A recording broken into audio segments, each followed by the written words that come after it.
Bunda Kayak Susmono beserta jajaran MOI, para kiai, para asatidz-asatizah, seluruh pemangku manaki pada pagi hari ini, ikhwan akhwat yang sedang menempuh hakikat kesucian jiwa rahimakumullah. Alhamdulillahilladzi faddalana ala katsirin min ibadihil mu'minin. Sesuatu yang menyebabkan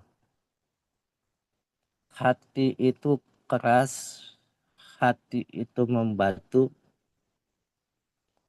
adalah memakan barang yang haram. Sehingga siapapun orang yang memakan dari hasil barang yang haram akan membuat hatinya keras, gelap, dan menghalangi untuk beribadah serta bermakrifat kepada Allah Subhanahu wa Ta'ala. Untuk itu, mencari barang yang halal adalah wajib bagi setiap muslim. Sebenarnya antara barang halal dengan barang haram diketahui secara pasti. Dapat dibedakan secara jelas. Karena itulah maka setiap murid, setiap ikhwan wajib berusaha untuk mendapatkan rezeki yang halal. Yakni dengan berusaha mencari lewat jalan yang halal serta menghindari barang-barang yang haram. Rasulullah Shallallahu Alaihi Wasallam bersabda, Innal halala bayyinun wal harama bayyinun wa bainahuma mustabihatun. Sesungguhnya barang yang halal itu nyata dan barang yang haram juga nyata. Di antaranya keduanya dapat menjadi barang yang subhat. Yang mana kebanyakan orang tidak mengetahui barang siapa menghindari barang subhat, maka berarti dia benar-benar telah mensucikan agama dan dirinya. Barang siapa terjerumus ke dalam barang subhat, berarti ia terjerumus ke dalam barang yang haram. Sebagaimana seseorang penggembala yang mengembalakan ternaknya di sekeliling tanah perbatasan, yang dia khawatirkan terjerumus di dalam tanah terlarang itu. Ingatlah, sesungguhnya bagi setiap penguasa mempunyai daerah terlarang. Ingatlah, daerah larangan bagi Allah adalah larangan-larangannya. Ingatlah, sesungguhnya di dalam tubuh terdapat sepotong daging yang apabila daging itu baik, maka selamatlah seluruh tubuh. Dan apabila daging itu rusak, maka celakalah seluruh tubuh. Ingatlah, daging itu adalah qalbu atau hati. Barang-barang yang subhat, yang tidak jelas, sebaiknya kita tinggalkan. Karena hal-hal itu yang bisa memasuki kepada fase seseorang akan menerima sesuatu yang tidak baik. Baik bagi dirinya, tubuh pribadinya, maupun keluarga. Sehingga menyebabkan cahaya Allah akan tersendat dengan keadaan seperti itu.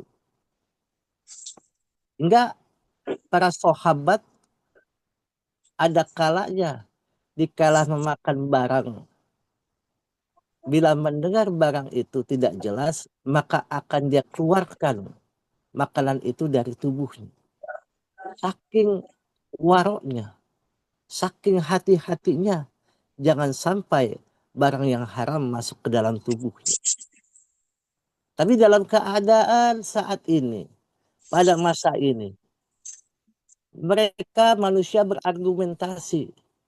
Jangankan barang yang halal, barang yang haram saja sudah susah untuk dapat mereka makan. Sehingga mencampur adukan antara halal dan haram. Maka dari itu, setiap murid, setiap salik, setiap ikhwan berupaya menjernihkan hatinya, mensucikan jiwanya, sehingga lebih mudah cara dalam mencapai tingkatan yang tinggi di sisi Allah Subhanahu wa Ta'ala. Caranya ialah dengan menjaga makanan dari barang haram maupun yang subhat. Sebab makanan yang subhat akan menjerumuskan dirinya ke jurang keharaman. Syekh Luqmanul Hakim pernah memberikan nasihat kepada anaknya, wahai anakku, jangan kamu makan barang haram dan mengisi perut terlalu kenyang.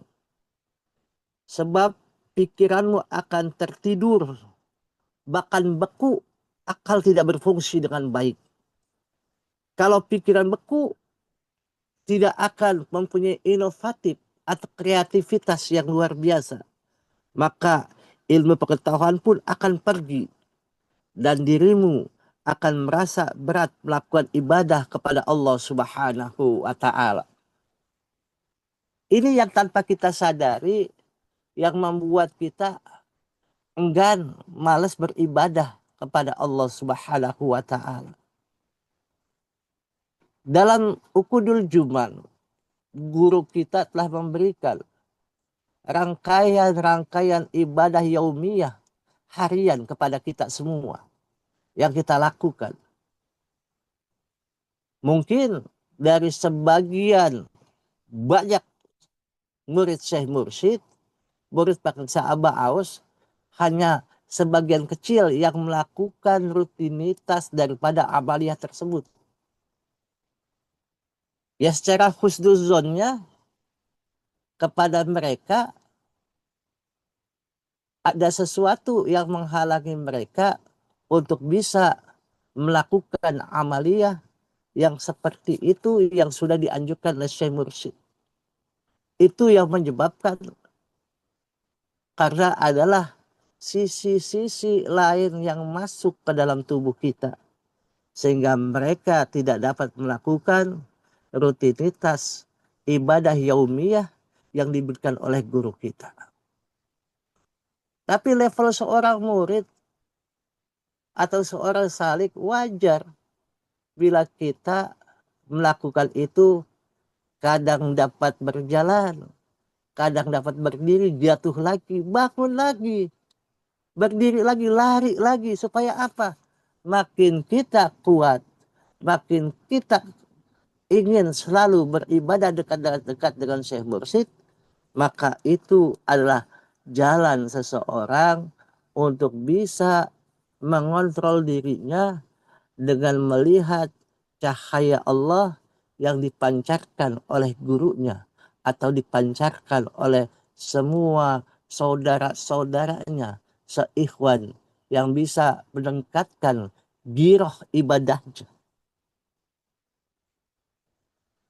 Dan bagi murid yang mengisi perut terlalu kenyang, apalagi dengan barang haram atau barang yang subhat, maka akan mendatangkan 7 akibat, yakni menyebabkan hati menjadi keras. Yang kedua, merusak kecerdikan dan kreativitas akal pikiran. Dan yang ketiga, menghilangkan hafalan. Kadang-kadang hafalan-hafalan yang kita baca, yang sering kita lakukan, itu akan hilang. Contoh pribadi saja, bagaimana melakukan sholat. Dikala sholat tidak berjamaah, kita sholat zuhur, sudah 4 rakaat atau 3 rakaat. Itu pun menjadi hilang atau blank. Ini menjadikan, oh ternyata ada dosa yang kita lakukan. Ada sesuatu yang tidak baik yang kita kerjakan. Sehingga itu menjadi hafalan pun hilang.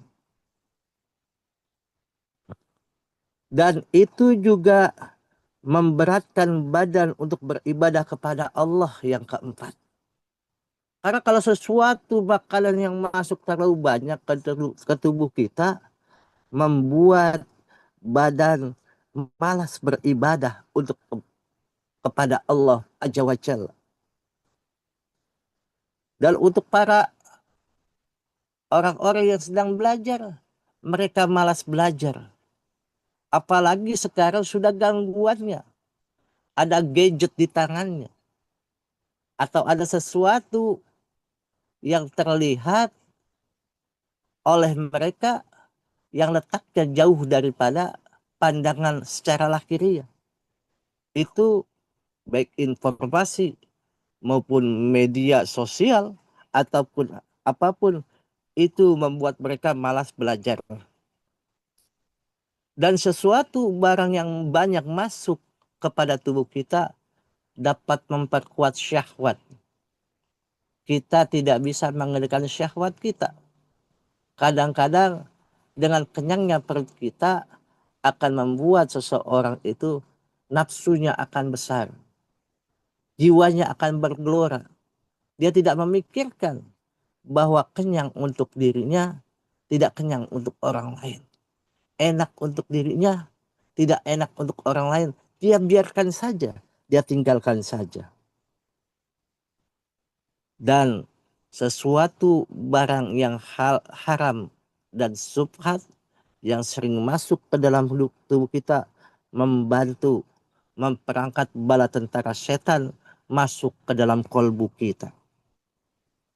Maka Syekh Abu Ishaq Ibrahim Al-Matbuli berwasiat, wazar min akli goiril halali fa inna akla goiril halali yukassil qalba wa budlimuhu wa yahjubuhu anduhuli hadratillahi ta'ala wa yuhlikus siyab.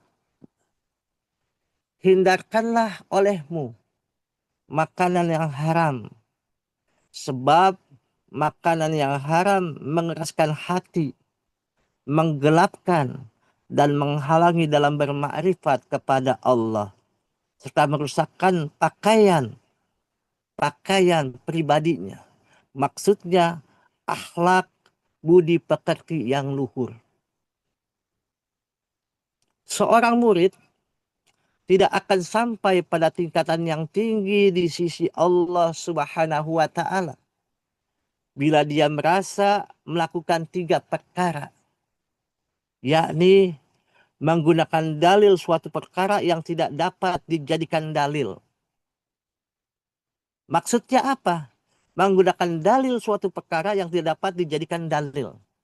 Contoh, dikala guru agung menyampaikan maklumat, taujihat, atau apapun yang sifatnya untuk mereka menjadi orang-orang yang senantiasa tunduk, patuh, taat kepada perintah Allah dan Rasulnya. Seorang salik melihat perbandingannya.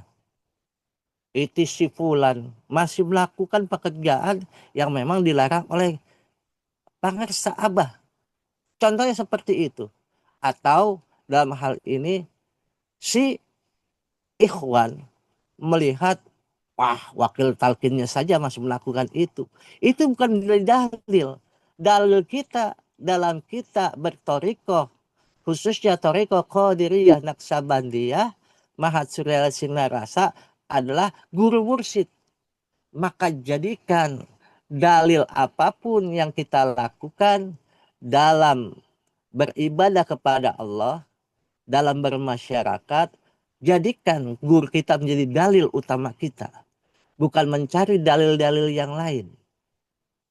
Dicontohkan, dikala Syekh Abi Yazid Al-Bustami masih lagi muda, seorang laki-laki dari kalangan ahli hadis bertanya kepada Syekh Abi Yazid Al-Bustami. Ketika itu Syekh Abi Yazid Al-Bustami masih kanak-kanak. Dan ditanya oleh seorang ahli hadis itu, hai anak muda, engkau dapat mengerjakan sholat dengan bagus? Maka Syekh Abi Yazid Al-Bustami menjawab, ya insya Allah ya Syekh. Ditanya lagi, Memang bagaimana mengerjakan sholat? Tanya lelaki itu. Tanya Syekh itu. Maka Syekh Abi Yazid menjawab, aku bertakbir dengan menyambut panggilannya. Aku membaca dengan tartil. Aku ruku dengan menggagungkan namanya. Aku bersujud dengan merendahkan diriku. Dan aku mengucapkan salam dengan berpamitan. Dan saya itu bertanya lagi, wahai anak muda, bila memang begitu pemahaman, keutamaan dan ma'rifatmu, mengapa kau biarkan orang-orang meminta berkah dengan dirimu? Maka si Abi Yazid yang muda mengatakan, mereka sebenarnya bukan meminta berkah dengan diriku, tetapi mereka meminta berkah dengan perhiasan yang Tuhanku pakaikan kepadaku. Haruskah kularang mereka melakukan itu? Tegas Abi Yazid Al-Bustami. Ini pelajaran untuk kita. Kenapa setiap kita melakukan sesuatu hal pasti bil barokah wal karomah. Syekh Muhammad Abdul Ghawus Syaifullah Maslu. Karena apa? Allah sedang memberikan pakaiannya sementara kepada Syekh Mursyid, kepada Pangsa Abah Aus. Maka pakaian itu yang harus kita ambil. Pakaian itu yang harus kita jaga. Pakaian itu yang harus kita jadikan pandangan utama kita. Maka bila seseorang menggunakan dalil suatu perkara yang tidak didapatkan menjadi dalil, maka mereka akan tersesat. Maka jangan jadikan maklumat, irsyadat, taujihat Syekh Mursyid bila melihat wakil talkinkah, ikhwankah masih melakukan yang tidak diperintah oleh gurunya, menjadikan dalil untuk mereka. Atau dalil daripada sahabat Nabi yang pada zaman itu yang belum bisa melaksanakan perintah daripada Nabiullah Muhammad SAW menjadikan dalilnya. Atau menjadikan dalilnya, saya mah masih berusaha, masih OTW. Tidak seperti itu. Tapi bagaimana dalil itu dilakukan? Mungkin sekarang saya belum mampu, tapi jangan mempertunjukkan di halayak ikhwan yang banyak. Atau dalam satu majelis zikir, dalam majelis manakib, jangan sampai kita melakukan sesuatu hal yang dilarang oleh guru kita. Itu tidak bisa menjaga muruah guru kita. Itu yang dikatakan menjadikan dalil, yang dalil itu menjadi bukan perkara yang bisa menjadikan suatu bantahan apapun yang diberikan oleh guru kita. Yang kedua, tergesa-gesa dalam bertorikot. Kenapa tergesa-gesa dalam bertorikot? Kadang-kadang yang sudah masuk dalam bertorikoh ibadahnya saja, maaf, ini untuk kita belajar kembali. Dikala ada imam, ada makmum.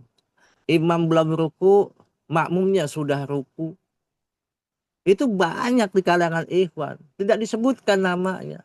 Sedangkan mereka beribadah saja, bertorikoh, ikut saja kepada Syekh Mursyidnya. Berjalan saja dengan Syekh Mursyidnya. Supaya apa? Mereka itu betul-betul bisa menjalankan, mereka betul-betul bisa mengikuti ritme yang diberikan oleh Syekh Mursyidnya. Dan yang terakhir adalah menurut batas kesenangan nafsunya dan makan barang haram serta subhat. Dia itu melakukan semua berdasarkan batas kesenangan nafsunya. Dan mereka makan barang haram dan subhat yang mereka tidak mengkontrol, tidak meneliti, semuanya itu akan membuat dirinya menjadi lebih keras hatinya kepada Allah Subhanahu wa Ta'ala. Maka Imam Abu Hanifah menerangkan, seandainya ada seseorang beribadah kepada Allah sehingga dia berdiri tegak ibarat tiang dalam keteguhan dan ketekunan ibadah, akan tetapi dia tidak mengerti makanan apa yang tidak masuk ke dalam perutnya, apakah halal atau haram, maka ibadahnya itu tidak akan diterima oleh Allah Subhanahu wa ta'ala. Na'udzubillahi min zalik.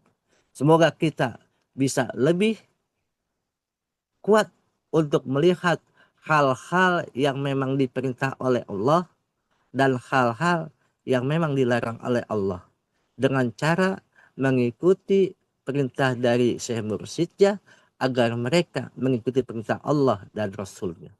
Berkah semuanya, segalanya, selamanya. Wallahul muwafiq ila aqwamit thoriq. Assalamualaikum warahmatullahi wabarakatuh. Waalaikumsalam.